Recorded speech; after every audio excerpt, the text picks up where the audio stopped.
Hey, what's up everyone? The Dan Sandwich here. Today I am back in automation and BeamNG.drive, and this is going to be the first in what I hope is going to be a series of videos in automation where I build cars that don't exist, but I would really like it if they did, essentially. These are most often going to be new versions of cars that are no longer being made, and I want to get these as close to realistic as possible using engines that are based off of real engines that exist in real life, uh, visual styling and things like that that are close to what currently exists for certain car brands and things like that. And in today's video, what vehicle I am trying to resurrect for the modern era is the Buick GNX Grand National, a vehicle that, if you aren't familiar with, it was a 1980s icon, basically. One of the coolest cars ever produced in the 80s.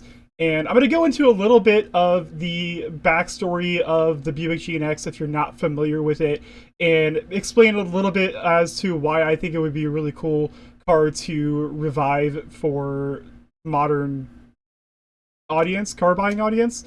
So if you already know a lot about the Buick GNX, you don't really need a reminder about it. I'm going to put chapters in this video so you can just skip ahead to the automation part, and so you can check that out if you want. But if you are like, what's a Buick GNX? How come, like, Buick makes boring SUVs, crossovers nowadays? Like, you telling me they made a cool car in the 1980s? Yes, they did. Let me tell you a little bit about it. I'm stealing a lot of this from Wikipedia, so if you also just want to read Wikipedia yourself, be my guest. But basically, the Buick GNX was based off of the second generation Buick Regal, and they had the model called the Grand National, which was kind of like the two-door coupe version of the Buick Regal. So the full name of the car is the Buick Regal Grand National GNX, which is a lot to say. The GNX was supposed to be the ultimate version of the Grand National, and it was produced for the last year of the second generation run of the vehicle in 1987. They only produced 547 of these, and essentially what it was Buick built the body and the interior of this car, and then they sent it to England actually to have McLaren build the engine. McLaren at the time was still just a race car company. They hadn't started building their own road cars yet, so they were doing a lot of engine tuning and refining for other car brands at the time. And so they took this Grand National and they turned it into a sports car essentially. They started with a V6 engine and slapped a turbo on there to get a listed 276 horsepower, but they actually found out it made about 300 horsepower, which for the 1980s was a lot, especially for like a two-door, family car essentially. What was more impressive about this car was its acceleration compared to other sports cars of the time. It was able to do a quarter mile in only 12.7 seconds. And that's stock. So that's pretty impressive numbers even for modern day, I think.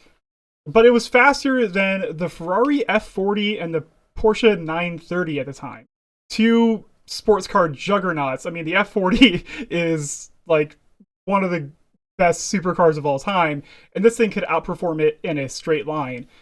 Also had really cool styling. It's black on black. You have these really cool fender flares for the wheel wells that really have this exaggerated sense of sportiness. You have this big hood scoop as well. Just a really cool looking car. It didn't have a Buick badge anywhere on it. It just said GNX on the grill, which was really, really cool. So it was kind of a stealth sports car. You had to really kind of know what it was because it didn't look too distinctly from the regular Grand National at the time, but just a couple of subtle hints that really clued you into what it was. And the other cool thing was it was only available in black. All 547 models were only sold in black, which just, I don't know, I just, there's something kind of cool when that happens. But, like I said earlier, Buick doesn't really make anything cool anymore. They're making crossover SUVs, stuff for, people to pick up their kids from school, and which is great. Everyone there has to be that sort of car in the market. But the thing is, like, they don't have anything that's exciting, anything that really stands out from a branding standpoint. And GM has actually recently announced that Buick is going to become their budget car line as opposed to Chevy moving forward. So that's another kind of like, all right, what's kind of happening with Buick now? So I feel like if they were to make a GNX in 2025 or whatever, I think it would be like a really cool way to get people reinterested in the brand, especially since the Camaro is now dead. This could be a way to reintroduce a new GM sports car. It would probably use a V6, and because it's not a Camaro, people probably wouldn't be upset. And because the original GNX had a V6, it would be a nice like harkening back to that era as well. And it could be a nice way to kind of reintroduce this. Now, again, this would never happen. Let's just be clear. Sports cars and sedans and things like that are going by the wayside. Realistically, if they were to produce a GNX model in 2025, it would probably be a sporty SUV, which, could be cool too. But let's be realistic, that's never going to happen. So I took it upon myself to kind of make my own version of what I feel like the GNX would be in modern day. And this is what I came up with. So I took a lot of visual cues from actual Buick models that are being made today. Now, Buick doesn't make a car in the United States that is a car. They don't make any sedans or anything like that anymore, so they only make SUVs in the United States. They do have a sedan in China, though. That's really the only thing that's keeping Buick alive, if you weren't aware, is the Chinese market. Apparently, it's still a big deal over there. And so I based a lot of the styling off of that Buick LaCrosse sedan that exists in China. So the big front grille, the LED headlights, the styling of that, it's all based off of that Buick LaCrosse that exists in China. For some reason, these taillights aren't loading incorrectly. Yeah, I based it off of that sort of thing. And then I really took some, styling cues from the original GNX. So the large hood bump on the hood there, the black on black aesthetic, the straight up and down grille in the front there. The original GNX had the nickname of being Darth Vader's car, which is just so cool. I mean, anytime you get compared to Darth Vader, at least in terms of a coolness aspect, you can't really go wrong there. He's definitely one of the coolest characters of cinematic history. I added this big front splitter on the front there because a modern sports car, especially something that is supposed to be higher performance, should have something like that. But I wanted to keep it fairly grounded here. So the engine that I chose is based off of a real engine that GM uses in Cadillac vehicles. It's a 60-degree V6 twin turbo. So it's still a turbocharged V6. I did feel like for 2025 they would use a twin turbo setup, and that's what I used for this vehicle here. Now this engine is being used in the Cadillac ATS V, and in that one it makes about 490 horsepower, which is really good. I bumped it up a bit higher to 529 horsepower because I felt like, to kind of distinguish it a little bit from the existing vehicles the GM makes, you would want to have it a little bit more power, especially if it's a new model and it's supposed to be harkening back to the performance days of Buick and things like that. I just felt like that made sense. But it's a 5.6 liter twin turbo V6. And I use a lot of the same specifications and things like that are on the real engine. Again, just tuning a little bit higher for performance to get that number that I wanted there. The other thing I did too is I did base a lot of this off of that Cadillac, because that's something that GM does a lot, is they take a vehicle they already have, they put a different body on it, they put a different badge on it, and then they sell it as a new vehicle. That is not anything new. And I wanted to kind of, again, because I'm going for more realism in this series of this stuff, I wanted to keep it fairly realistic there as well. So a lot of the suspension geometry and things like that I base off of that Cadillac ATS-V. But obviously this body is a lot different. It's a lot less angular. And again, I feel like it fits a lot more of what Buick's aesthetic is now. A lot of bubble shapes, a lot of round edges, things like that. But again, I wanted to envision what a sports car from them would look like. And again, another cue from the GNX, the original one, are these like side vents as well.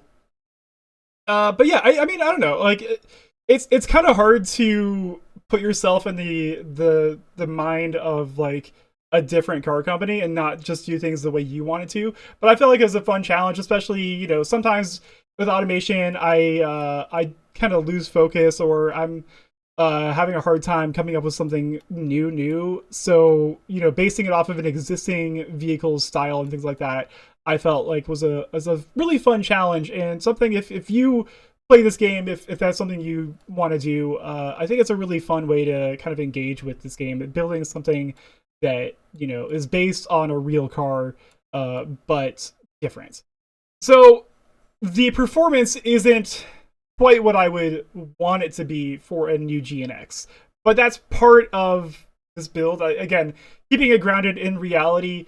It was never gonna be the Ferrari Porsche killer, because like that's the thing, is those cars, they're supercars now. They're not just sports cars. They are like, you know, 900 horsepower, insane budgets, just like crazy performance cars. And, you know, again, Buick being the budget GM brand now, they were never going to make a car like that. So that was part of, you know, where I was coming out with this as well, is like, it was going to be a sports car, but it wasn't going to be, you know, the Ferrari Porsche killer that the original GNX was. But as a sort of halo car to kind of get people more invested in the brand, I don't know, I feel like it would be successful. Without, again, the other thing too is that it can't be faster than the Corvette, because nothing made by GM can be. So that's another thing too. So I kind of had to neuter it a little bit just to appease the corporate overlords of GM, I feel. But I don't know, let me know what you think I did, how you think I did as far as the design goes. I didn't build an interior because I'm bad at building interiors, and trying to build a realistic Buick interior, it would have just taken me like so much longer, and I never would have gotten the video out. So, you know, I don't know. Maybe I should do the interior for the other cars I do in this series. It just depends on how I am feeling at the moment, how I can, you know, think I can do it. But, you know, I think it looks great. I think that it is technically on par with the other cars that GM makes or whatever. But let me take this into BeamNG.drive. Be doing the normal testing I usually do for cars in this channel. Take it around the test track, and let's see how this performs in BeamNG. All right, so here we are in BeamNG.drive. We are at the Utah, USA map in my envision of a 2025 Buick GNX. Seeing it in BeamNG, yeah, the front splitter is probably a little bit too much. Actually, the front splitter is probably a little aggressive, but that's fine. Again, the original looked super aggressive as well, so that's kind of what I was going for. But yeah, maybe just a bit too much there. But let's start this thing up. Okay, the engine sounds pretty good. Again, this is based on a real engine, so I didn't really want to mess with it too much there. But it sounds pretty good, you know, for a twin-turbo V6. I think it's all right.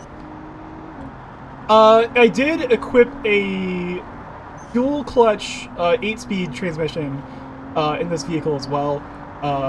That is based off of the transmission also in the Cadillac ATS-V. And again, the original GNX also had an automatic transmission, so I felt like it was appropriate to use an automatic transmission for this version as well. So, and again, like, people are just buying automatics, so that also makes sense as far as like making a realistic version of this car. But I gotta say, you know, handles fine. I probably would have liked to use more sophisticated handling stuff with this car as well, but it's not really what this car is about. It's mostly about straight line performance and about the look. You know, that was where a lot of this was coming from.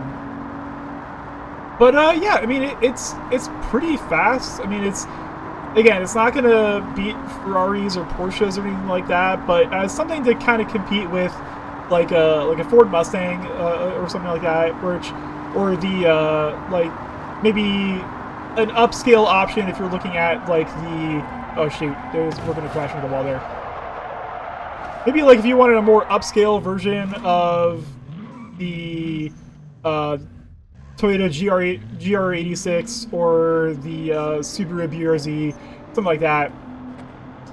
Maybe competing with the Toyota Supra, possibly the Nissan 400Z.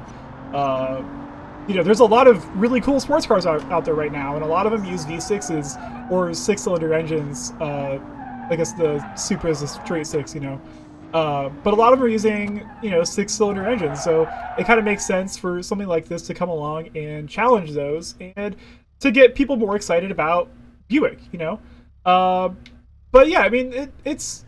I feel like I did a good job. This is, I will say a lot of it was just trying to get the look correct, and I feel like I did that just because, you know, like I said, Buick has that very rounded aesthetic right now, and I feel like this kind of suits that fairly well.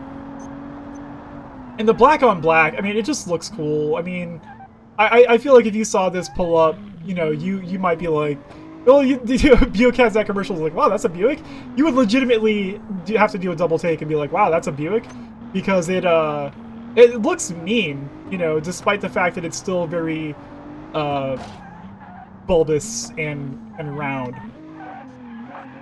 And we can kind of get the tail out a little bit, you know, not too much. Again, 530 horsepower, you know, not the best figure, but certainly no slouch in that department either.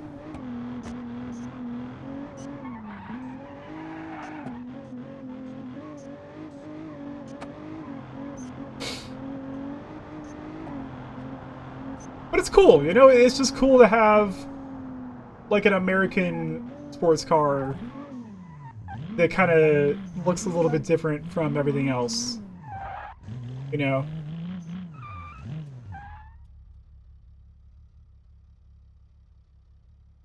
Yeah, I mean, let me know what you think, how I did on this, if you think it's accurate enough or if I could have done a little bit better. I definitely did consider going with a more boxy body style to emulate the original, but I just didn't feel like that made any sense for what, you know, Buick would actually do. But you know, it's time to take this thing to the automation test track. Let's get a lap time down and see how it compares with some of the other cars that I've built. Alright, time to take this thing around the automation test track. Let's see what kind of lap time this thing puts down. Again, this is definitely not as high performance as some of the other cars that I built. And even, again, I had to compromise quite a bit as far as like handling and things like that to keep it in like the budget price range that, you know, it definitely was aiming for. So I'm not expecting crazy lap time out of this thing, but it should be interesting to see where it stacks up against the other cars that I built.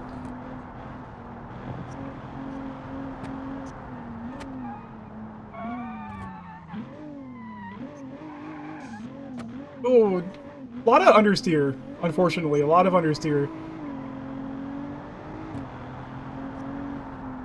But it's stable. I mean, that's, you know, it's not, the tail end isn't flying out necessarily. So I feel like that's pretty realistic to what they would build for this. I mean, it would be something where, you know, because this is definitely something that like your father might buy, you know, or your grandfather or something like that. That legacy approach to it. You want it to be something that is approachable, but with some, you know, sport credentials.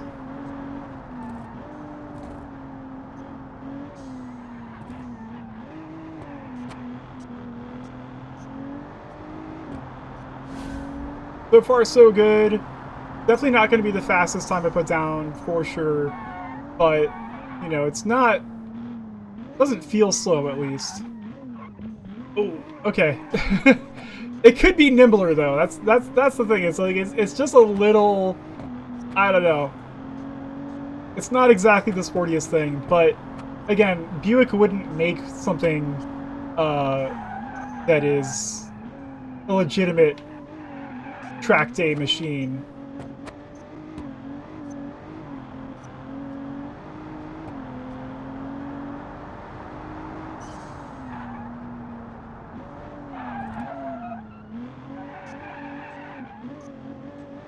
A little bit of drift coming up that turn there. We're probably going to be around the 240 mark, unfortunately, which is going to put this pretty low on the list. Maybe we can get it around 230. Yeah, just over 230. And yeah, where does this put this? Number 27. So about halfway down the list or so. It's faster than the Parade Float, which that had like 1,000 horsepower, so that was ridiculous. Faster than Barbie Dream Car. So right around the same speed as that that Japanese sports car that I made, which is definitely a lot more sports focused than this. I mean, this is, you know, hopefully this outperforms it in the drag race, which is like, you know, kind of what these cars are meant for, is getting a fast, you know, drag time. But it's, you know, it's faster than a lot of the other like more realistic cars that I've built. And two, like a lot of these cars that I built were before the latest automation update, and you're probably going to get a lot slower times out of those cars if I did that now. But let's take this thing to the drag strip and see what kind of time it puts down there. All right, we're at the West Coast USA drag strip in the Buick GNX, and let's see what kind of time this thing puts down here. It's pretty quick, actually, already, getting up to 125 at the end there, at 11.3 seconds. So that's about a second and a half faster than the original, which is great. I think that's a really good drag strip time. Let's see how it stands up against the other cars that I've tested. It is, let's see, it's faster than a lot of stuff. So like the 911 I built, it's faster than the drag car that I built last week, which is funny. It's faster than an actual drag car, but that was from 1960s. So yeah, it's definitely pretty fast at the drag strip, faster than, yeah, so it's faster than that that Japanese sports car that I made at the drag strip. So that's kind of what this car was always about. It's about going fast in a straight line and looking cool, and I think it does both of those things really, really well. But let's take this off of the car jump arena and give my final thoughts on this thing. All right, and to wrap things up like normal, we're going to the car jump arena, and we're going to see how far this thing go off of the jump. I had a lot of fun doing this. It's a really unique challenge for me, something I've never really done before in automation. And I have a lot of ideas for other cars that I like this to kind of build this series around.